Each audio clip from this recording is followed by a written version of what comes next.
Good afternoon, everyone. Thank you for joining us. My name is Karli Barnett. We are here at the First Alert Desk, and we want to give you a look at some of the stories that we're working on today. You guys know the drill by now. We just wrapped up our afternoon meeting. That's where we decide which crews are going to go where, and we just want to give you a little bit of a preview of what we are going to be touching on in our newscast tonight. So some quick programming notes. We do have a 6 o'clock newscast and an 11 o'clock newscast. That's on CBS, and we also have a 9 and 10 o'clock broadcast, and that is over on Peachtree TV. You can join myself as well as anchor Tori Cooper. And we have meteorologist Patrick Pete in with us tonight. We're going to see him in just a minute for our forecast. But first, I just want to give you a bit of a rundown of what we're going to be working on tonight. Just keep in mind that obviously these stories are still fluid. We have reporters and videographers heading out to each of these scenes to gather more information. But we want to give you a little bit of a preview, tell you a little bit about our process of how we decide what to cover and who goes where. So the first story that we are touching on this evening, this is a follow-up to something that we covered back on April 29th. A family is holding a vigil tonight for 22-year-old Jarrett Mitchell. He was killed in a double shooting. This happened in Norcross in Gwinnett County, technically in the Lilburn area. Investigators say they found him dead in the doorway of a Wings restaurant, and there was another man nearby with injuries. We did cover this for you a few weekends ago.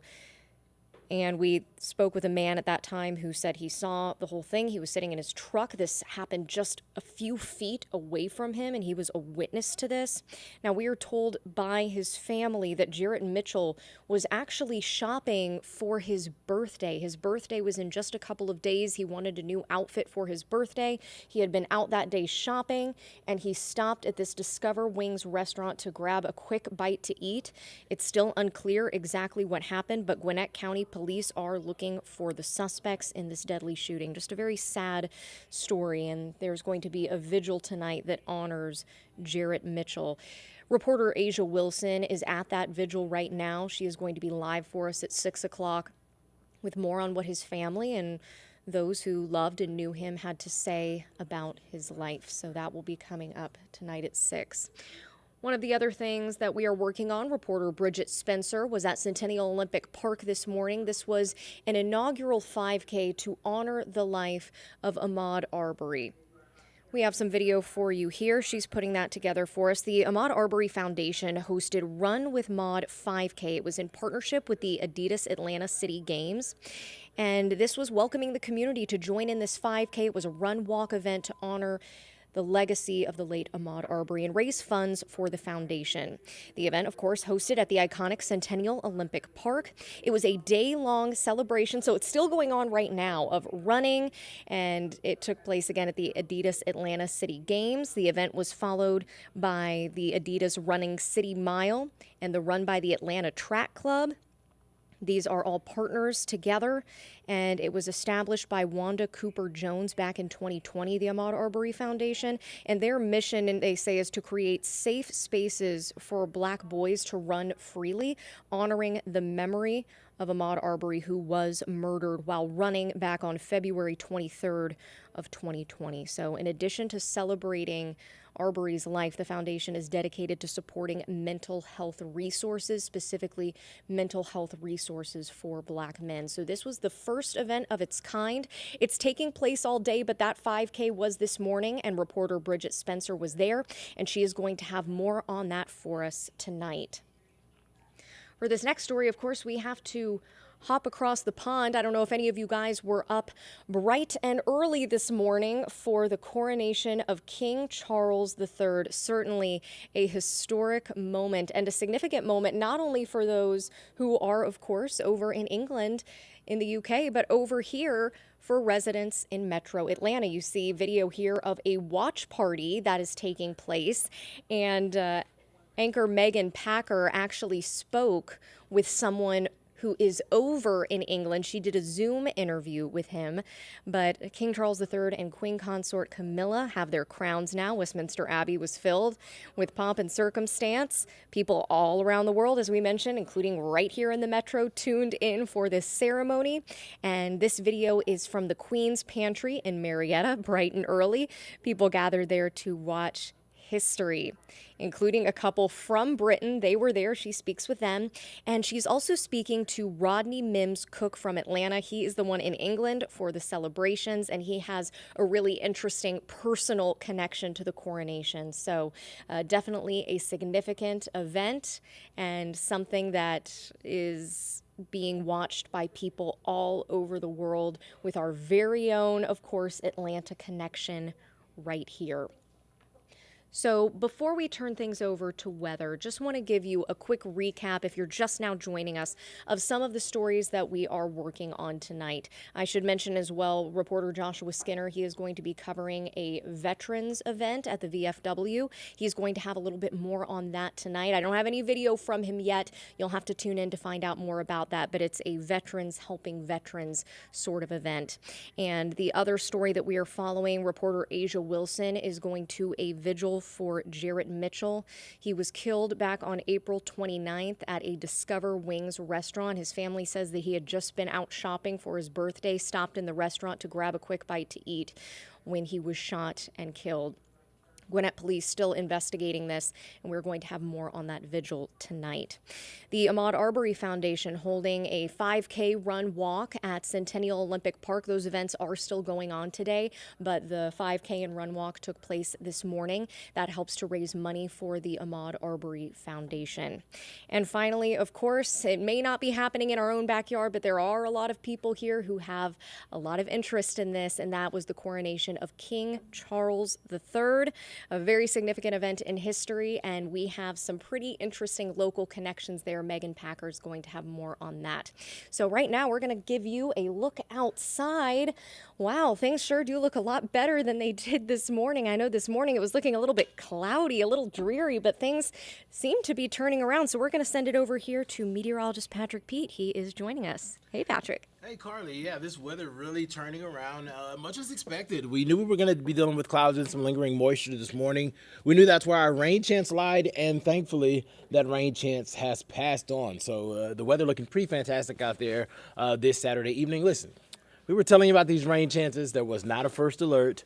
And we were telling you not to cancel any of your outdoor plans, and this is why. We knew the showers that pushed through were going to be nuisance, and they were going to be pretty time sensitive. So like this morning, now heading into the day tomorrow, our better rain chances are on the back half of the day. Still not first alertable, and still not canceling any of the weekday plans. Now, if you're Sunday fundying, but you're expecting it to go into the night, that's where it may get a little sketchy, because we do have some rain chances as we head into the evening hours, the late evening, heading into the nighttime hours. But other than that, the forecast has not changed much, with the exception of trending the temperatures just a little bit warmer for tomorrow. We were going 80 yesterday afternoon for a high today, or for tomorrow. And then last night we bumped it to 82.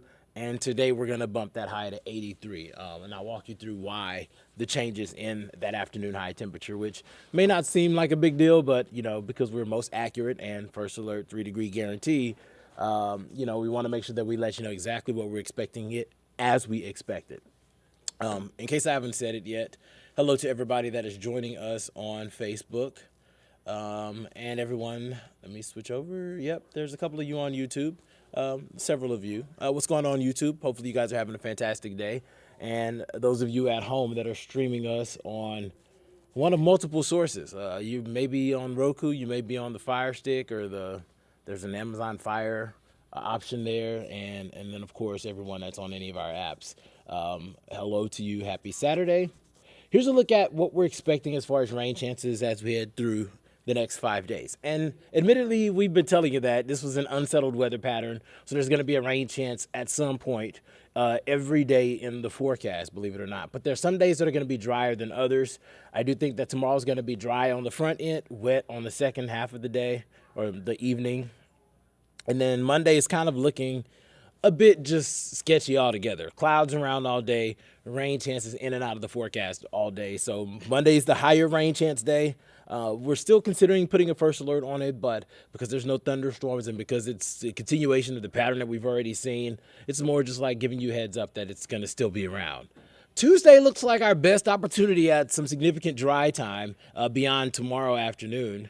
And then we're going to be tracking those scattered shower opportunities Wednesday and Thursday. So Unfortunately, I don't have the best news for you, but also not the worst because these rain chances for the most part aren't going to be washouts.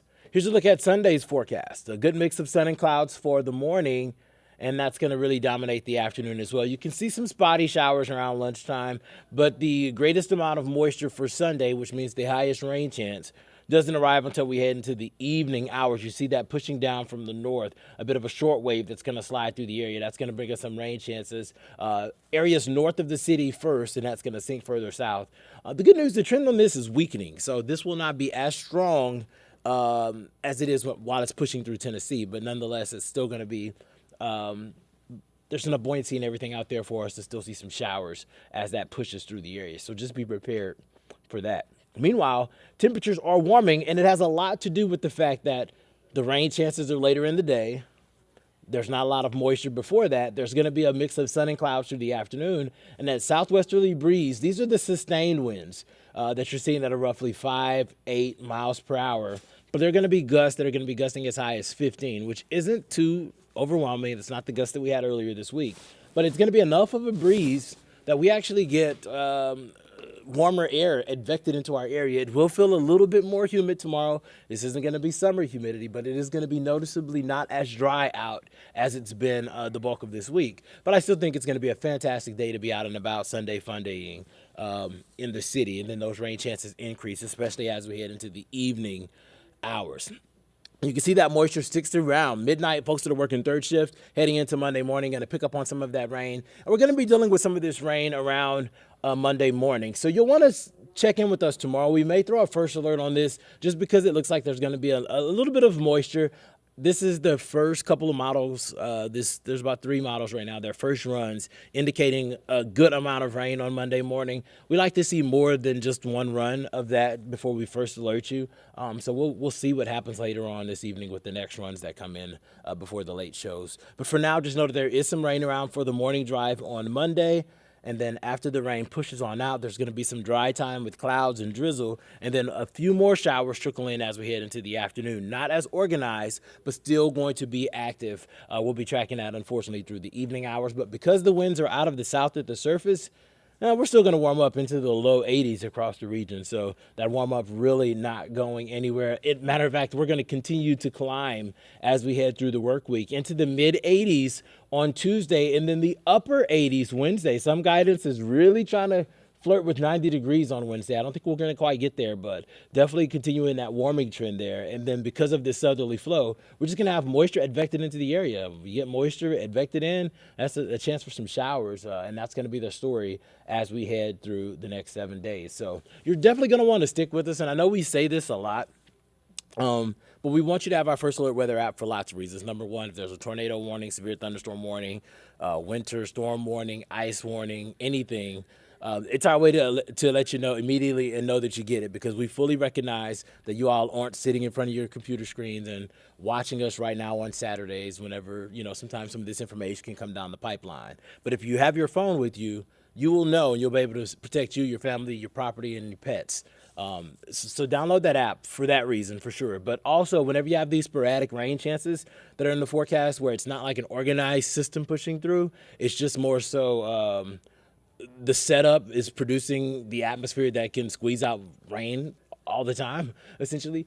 You have that app on your phone, and we can let you know, hey, those showers are moving into your area. Heavy rain is detected in your area. Lightning strikes detected half a mile away from you, 0.8 of a mile, 3 miles, 5 miles, 8 miles, all of that kind of stuff. We can kind of keep you alerted to the weather, and you will know about the changes as they happen and as we know about them. So with that being said, our First Alert team is hard at work, cranking out stories of the news of the day. Lots of stuff has been happening. Karli was just breaking down some of that stuff. They're going to be breaking down all of that news, what they've learned, what they've gathered, coming up at 6 o'clock. And I'll be with them as well. And then we're going to just do it all over again through the evening on Peachtree TV at 9 and 10. And then again on Atlanta News First at 11. So happy Saturday. And I can't wait to see you on the tube. Y'all have a good night.